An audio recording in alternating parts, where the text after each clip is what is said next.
Welcome to my channel.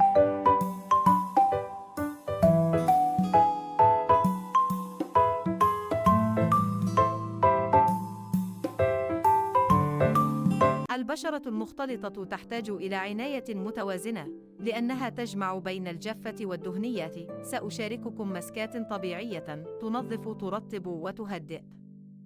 المسك 1. مسك الموز والعسل.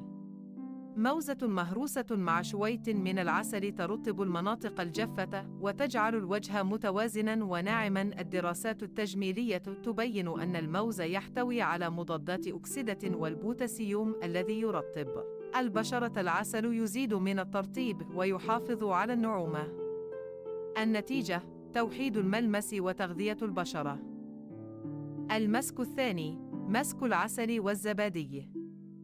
اخلطي ملعقة من العسل مع ملعقة من الزبادي، ضعيها على وجهك لمدة 10 دقائق، ثم اغسليه بماء فاتر يهدئ البشرة ويعطيها ترطيباً.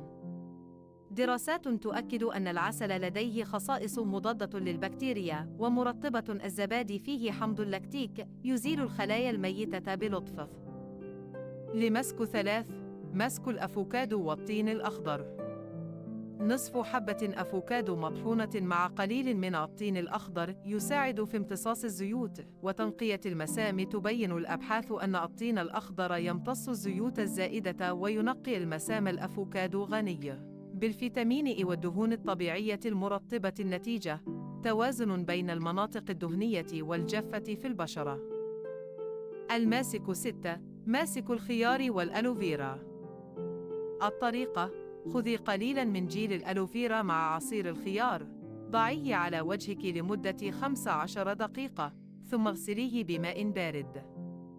الفائدة: يرطب المناطق الجافة وينعش الوجه.